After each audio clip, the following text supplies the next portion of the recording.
چلو آزماتے ہیں۔ اس ناول کو تحریر کیا ہے فائزہ افتخار نے۔ میں نے ایک بار پھر اس لا حاصل بحث سے توجہ ہٹا کر خود کو ارد گرد کے کسی منظر میں گم کرنا چاہا، مگر ہر منظر دلچسپی سے اتنا ہی خالی تھا جتنا کہ امی اور ابو کی یہ بحث۔ نادیہ اپنے چھوٹے والے بیٹے کو گود میں لیے ہل ہل کر مسلسل اسے سلانے کی کوشش کر رہی تھی۔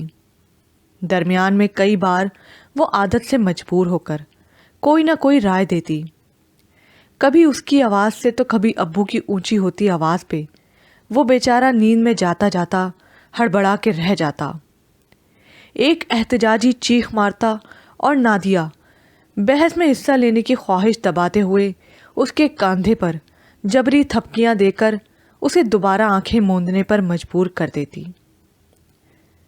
ودیہ اپنے سدا بہار اترے ہوئے چہرے پہ وہی مخصوص بیچارے سے تاثرات سجائے کبھی ابو تو کبھی امی کا چہرہ تک رہی تھی۔ اس کا ہاتھ پورا منہ میں تھا، یوں تو اسے ناخن کترنے کی بےہودہ عادت تھی ہی، لیکن پریشانی کے عالم میں، خصوصاً جب کسی کی اس پر نظر بھی نہ پڑ رہی ہو، کسی کے ٹوکنے کا ڈر بھی نہ ہو، وہ موقع سے فائدہ اٹھاتے ہوئے ایک آدھ ناخن پہ اکتفا نہیں کرتی تھی، ساری کی ساری انگلیاں منہ میں ٹھونس لیتی تھی۔ مجھے سخت گھن آئی، میں نے منہ پھیر لیا۔ اس طرف نادیہ کے تینوں بچے لائن بنا کے کارپیٹ پر بیٹھے تھے، ان کے خاندانی بڑے بڑے دیدے ٹی وی اسکرین پر ٹکے تھے۔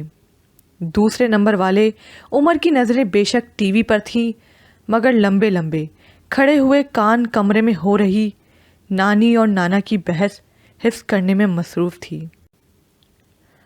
اسے یہ ساری باتیں منوً اپنی دادی اور پھپھیوں کو جو سنانا تھیں، میں نے بھی ٹام اور جیری کے پھڈوں پہ توجہ دینا چاہی۔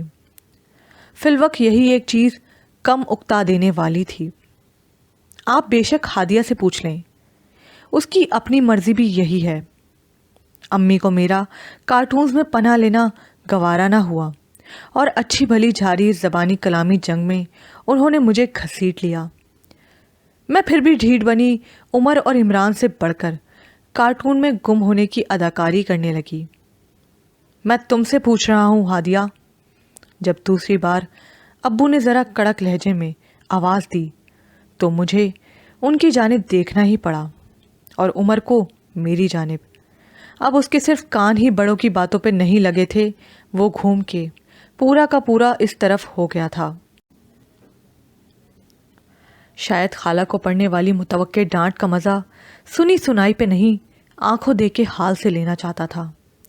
میں نے بھی اس 6 سال کے بالشت بھر کی بی جمالوں کے ارمانوں پہ پانی پھیرنے کا سوچا۔ مجھ سے کیا پوچھ رہے ہیں ابو؟ جیسی آپ کی مرضی، جو بھی آپ دونوں کا فیصلہ ہو، میں بڑی تابعدار معصومیت سے کہا، حالانکہ میرا ووٹ امی کی طرف تھا اور میں نے موقع ملنے پر اس ووٹ کو استعمال کرنے کا بھی سوچ رکھا تھا۔ اب امی اسی موقع کو گنوانے پہ مجھے غصے سے گھور رہی تھی۔ یہ میری اولاد ہے، میری تربیت ہے۔ ابو کو میری تابعداری خوش کر گئی، اور کم ہی باتیں ایسی تھیں جو انہیں خوش کر پاتی تھیں، اور ایک المیہ یہ بھی تھا کہ جن باتوں پہ وہ خوش ہو ہی جایا کرتے اتفاقاً یا معجزاتاً، ان باتوں میں امی کا پارا ہائی ہو جاتا تھا۔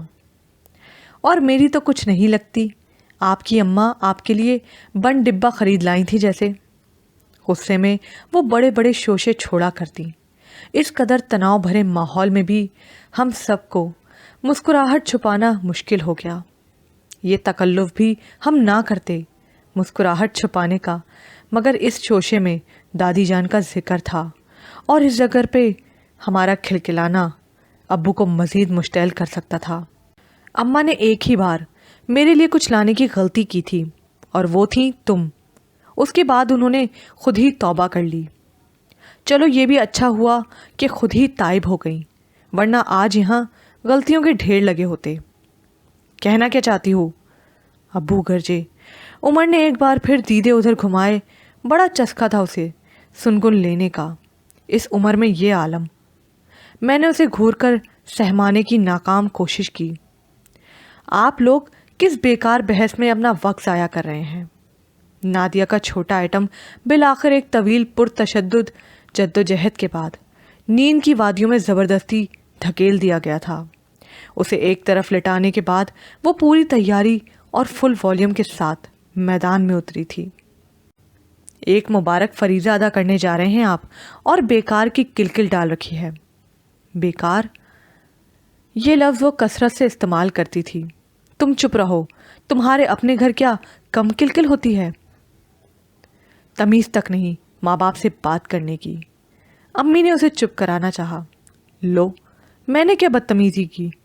اس نے مجھے دیکھا، مگر میں سب کچھ سنتے ہوئے بھی ظاہر یہی کر رہی تھی جیسے بیبی لونی ٹونز کے علاوہ اس وقت میرے لیے کچھ اہم نہیں۔ اپنا مشورہ اپنے پاس رکھو۔ اگر امی یہ بات کہنے میں لمحہ بھر کا بھی توقف کرتی تو میرا ہارٹ فیل ہو جاتا۔ کوئی تک کی بات بھی تو ہو بھلا۔ تمہارے ساتھ کہاں بھیج دوں ان جوان لڑکیوں کو؟ کیوں؟ میرے ساتھ جانے میں کیا برائی ہے؟ نادیہ تیز ہوئی۔ بہن ان کی، بڑی بہن کے ساتھ اس کے گھر نہیں رہ سکتی یہ؟ اور کون سا خدا نخواستہ عمر بھر رہنے کی بات ہے، مہینہ 1.5 مہینہ لگے گا زیادہ سے زیادہ۔ تمہارے گھر رہنے میں حرج نہیں، مگر تمہارا کوئی گھر بھی تو ہو، تم تو خود بھری سسرال میں رہتی ہو۔ امی کی بات پہ نادیہ کو واقعی صدمہ ہوا۔ تو کیا سسرال میرا گھر نہیں؟ اگر ایسی بات تھی تو کیوں شادی کی تھی میری ایسے گھر میں؟ کیوں بے گھر کیا مجھے؟ شادی سے پہلے شرط رکھوا دیتے الگ گھر کی۔ الٹا مطلب مت نکالا کرو ہر بات کا۔ ابو نے ڈانٹ کر اس کی جذباتی تقریر کو روکا۔ وہ بے شک تمہارا گھر ہے، تم وہاں کی بہو ہو، مگر یہ دونوں اس گھر کی کچھ نہیں ہیں۔ وہ لوگ غیر ہیں ان کے لیے۔ ہم غیر انجان لوگوں میں بچیاں کیسے بھیج دیں؟ تمہارا گھر بھی تو پوری منڈی ہے، 8 درجن مرد دندراتے پھرتے ہیں۔ تمہاری بیاہی نندیں بھی اپنے مردوں سمیت آتی جاتی رہتی ہیں۔ اب تمہارا میاں تو ان کا بہنوئی ہوا، بڑا بھائی، لیکن اس کے بہن بھائی تمہارے جیٹ، دیور، نندوئی وغیرہ کے ہوتے ہوئے میں جوان بچیاں کیسے بھیج دوں؟ بات کی نزاکت کو سمجھتے ہیں، منہ بنا کے نہیں بیٹھ جاتے۔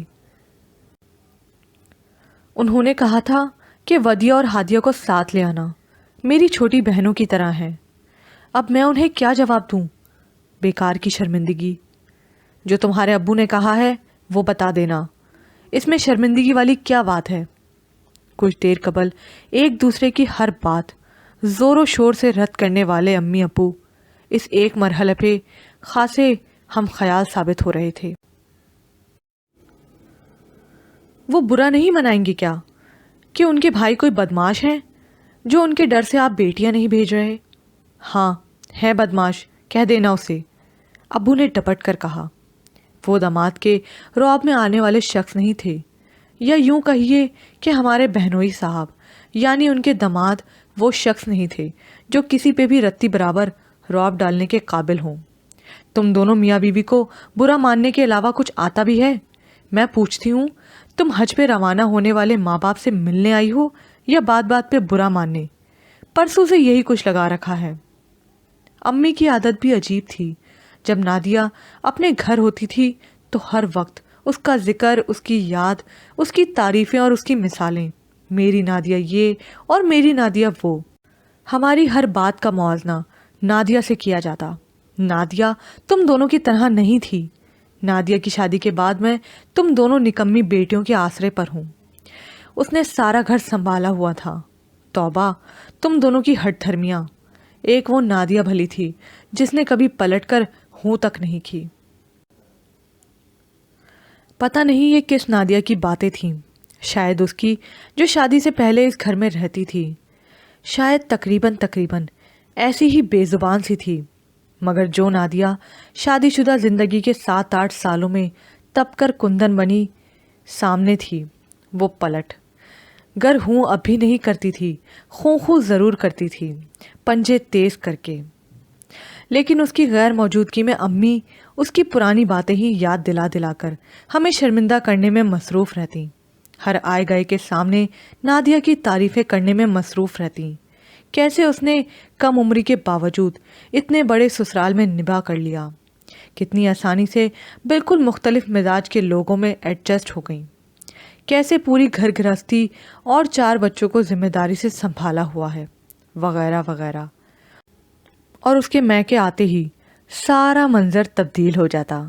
امی کو ہر عادت چبھنے لگتی اس کی زبان درازی، اس کی سستی، اس کے بچوں کی بدتمیزیاں، اور اس کا شوہر خصوصاً اپنے اس فی الحال اکلوتے داماد سے خاص پرخاش تھی امی ابو کو. حالانکہ بے ضرر اور شریف شوہروں والی ساری خصوصیات موجود تھیں ہمارے بہنوئی صاحب میں. مزے کی بات تو یہ تھی کہ نادیہ کا چکر لگے دوسرا مہینہ ہو جاتا تو انہی امی ابو کی بے چینی بھی عروج پہ ہوتی.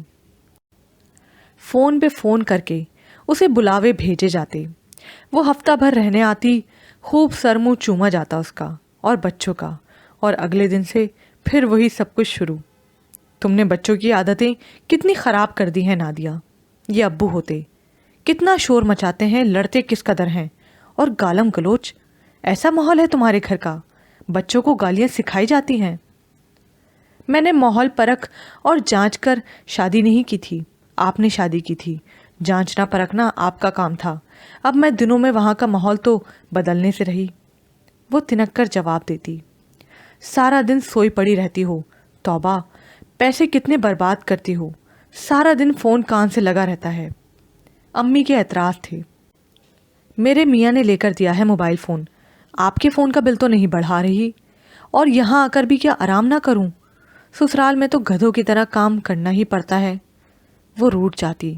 ادھر ادھر بکھرے بچوں کے کپڑے بیگ میں ٹھوسے جاتے، بچوں کو ہاک کر جوتے پہنائے جاتے، ملازمہ کو رکشہ ٹیکسی لانے بھیجا جاتا. اب وہ آگے آگے پیچھے پیچھے امی ابو، منا کر بمشکل واپس بٹھایا جاتا. رات کا کھانا پرتکلف بنتا یا باہر کھایا جاتا. یہی رویہ ان کا اپنے داماد کے ساتھ تھا. پیٹھ پیچھے اس کی 100 برائیاں زیر بحث آتی، اس کی سادگی اور احمقانہ باتوں پر ہنسا جاتا، اس کے کم تعلیم یافتہ ہونے اور ذرا پینڈو بیک گراؤنڈ ہونے کے رونے روئے جاتے. مگر جب وہ نادیہ کو لینے آتا تو پورا 1.5 دن اس کو مہاراجاؤں والا پروٹوکول ملتا. کیا ہم دونوں کے ساتھ بھی یہی کچھ ہوگا؟ مجھے بیٹھے بٹھائے اپنی اور ودیا کی فکر لگ گئی. ہادیہ، میرے بچوں کو بھوک لگی ہے، انہیں نگیٹس فرائی کر دو، ساتھ میں فنگر چپس بھی. یہ آرڈر نادیہ نے مجھے دیا تھا اور مجھے ڈٹائی کا مظاہرہ کرنے میں کمال حاصل تھا. ودیا، اٹھو بھی، جاؤ بچوں کو کچھ کھانے کو دو. امی کو بھی مجھ سے خاص امید نہ تھی، اس لیے نادیہ کے بگڑنے سے ذرا پہلے انہوں نے ودیا کو اٹھا کر گویا معاملہ رفع دفع کر دیا. وہ ابھی بھی کھانے کے ڈیروں برتن دھو کے بیٹھی تھی، مگر اپنی بیچاری سی شکل کو کچھ اور بیچارہ بنا لینے کے سوا کچھ کرنے کی ہمت نہیں تھی اس میں. اس لیے مرے مرے قدموں کے ساتھ کچن میں چلی گئی. اب تم بھی ذرا ہل لو. امی نے نادیہ کو بھی منظر سے غائب کرنا چاہا. بچے صبح سے گندے سندے بیٹھے ہیں، موقع ایسا ہے کہ کوئی نہ کوئی ملنے آتا رہتا ہے، ان کے منہ ہاتھ دھلواؤ، کپڑے بدلواؤ. وہ بھی بڑبڑاتی بچوں کو گردنوں سے پکڑ کر گھسیٹتی دوسرے کمرے میں لے گئی. میں کہتی ہوں ضد چھوڑیں، ابھی فیصلہ کر لیں، ورنہ امتیاز کے آنے کے بعد یہی قصہ دوبارہ تازہ ہوگا. اب داماد کو بار بار انکار کرتے کیا ہم اچھے لگیں گے؟ فیصلہ ہو جائے تو کہہ دیں گے کہ میاں بچیاں تو اپنے ماموں کے ہاں رہیں گی. پھر کیا کہے گا وہ؟ ماموں کے ہاں نہیں، پھوپھی کے ہاں. ان کی چکنی چپڑی پالیسی کا ابو پہ کوئی اثر نہ ہوا. عجیب ضد ہے، کیسے رہیں گی یہ دونوں وہاں؟ 15 سال بعد آپ کی بہن پاکستان لوٹی ہے، نہ اس کی ان دونوں سے انسیت، نہ ان کا پھپھو سے کوئی لگاؤ. بچوں کی بھی آپس میں بے تکلفی نہیں. وہاں یہ اجنبیت محسوس کریں گی، جبکہ ماموں کے ہاں آتی جاتی رہتی ہیں. کئی دن یہ وہاں جا کر رہتی ہیں، کئی دن وہ بچیاں یہاں گزار کے جاتی ہیں. ان کو اپنے گھر کا ماحول ملے گا. لگاؤ ساتھ رہنے سے پیدا ہوتا ہے. میری بہن سے ان کا خون کا رشتہ ہے، محبت تو فطری ہوگی، ساتھ رہنے سے بڑھ بھی جائے گی. ننیال والوں نے بہت حق جتا لیا، اب میری بہن کی باری ہے. ساری عمر وہ بھائی کی اولاد کے لاڈ اٹھانے کو ترستی رہی ہے، اب موقع ملا ہے تو تم روڑے اٹکا رہی ہو۔ آپ کو بتا کر ترستی رہی ہیں؟ 15 سالوں میں کبھی بچیوں کی تصویریں تک منگوانے کی خواہش نہیں کی۔ عید بقر عید پہ کارڈ بھیج دیا، آدھی رات کو سال میں ایک مرتبہ چند منٹ کا فون کر لیا اور بس نبھ گیا رشتہ، پوری ہو گئی لاڈ اٹھانے کی حسرت۔ بھتیجی کی شادی پہ بھی آنے کی تکلیف نہیں کی، اور وہ جو نادیہ کی شادی پہ 4 تولے سونے کا سیٹ بھیجا تھا وہ یاد نہیں؟ ساتھ میں امتیاز کے لیے قیمتی گھڑی اور 3 پیس سوٹ تھا، کئی جوڑے میک اپ اور پرفیوم نادیہ کے لیے تھے، ساتھ 10,000 نقد۔ اسی لیے نہیں آئی وہ کہ ٹکٹ کے پیسے برباد کرنے کے بجائے بھائی کو دوں، اس کے کام آ جائیں۔ ابو کی اس بات کی تائید میرے دل نے بھی کی۔ واقعی پھپھو نے دل کھول کر تحائف دیے تھے، نادیہ کے علاوہ ہمارے لیے بھی بہت کچھ تھا۔ شادی کے 2 دن تو ہم نے پھپھو کے بھیجے قیمتی ملبوسات ہی پہنے تھے۔ فراغ دل تو واقعی تھی۔